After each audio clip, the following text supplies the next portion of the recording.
Dean. Hi Dean, welcome to St James's Park Nice Tube Station. Nice to meet you. Nice to meet you. Nice to meet you. Yeah. So tell me, what are the challenges trading in a tube station in the middle of London?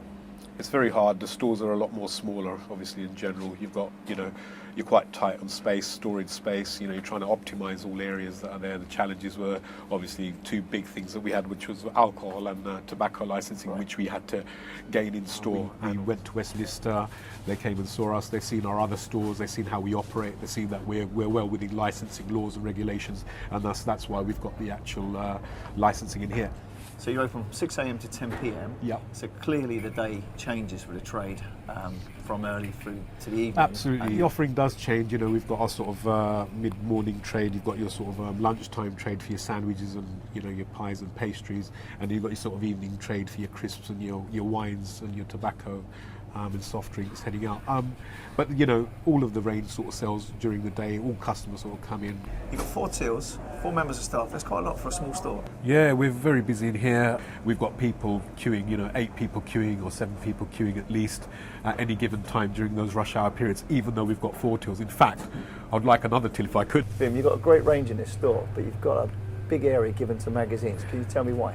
Well, prior to the refit and going to Simply Fresh, we had quite an extensive range of magazines, and we've got quite a lot of offices here, and marketing agencies who come in especially for these magazines.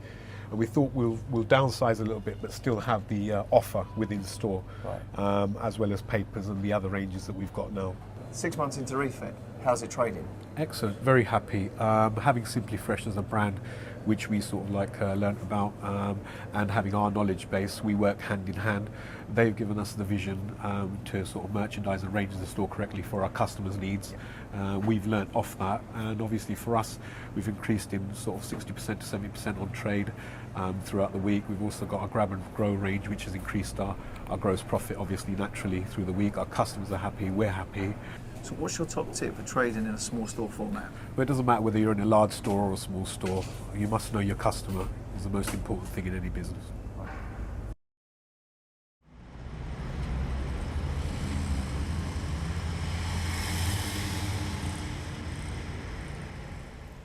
Mark, thanks very much for welcoming me to your service station farm shop. I've been blown away here today by what I've seen.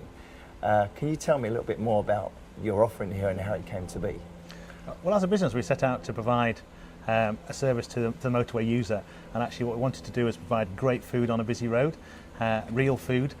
We work with a number of local suppliers, so we aim to showcase the best of Gloucestershire. Well, we're sat here, in these lovely surroundings. How important was the design of this building? Design's really important to us because actually to being part of the land, so the building's designed to be empathetic to that. So it's very calming and it's a natural use of surrounding. We've used planting, water, and the setting itself nestled in the Cotswolds, so couldn't get a nicer setting really. How many local suppliers do you have here? We have around about 130 within a 30-mile radius. Right. We have about 500 that supply the whole site from the southwest, so quite a wealth. But some really amazing local producers. It's important that we control all of the food that we produce, so we make all of it on site, about 85%, and actually and that will come through our supply chain. So the butchery department creates the meat that goes into the pies that we serve in the cafe, so people can not only try the pie but actually can then buy the meat. There's no branding, advertising at all. It's all about the local offering. Well, Mark, here we are in the shop, and it is truly amazing. But what's caught my eye is that fish counter. We think it's a European first on a motorway. I don't think anyone else has got a fish counter. Where's it all come from?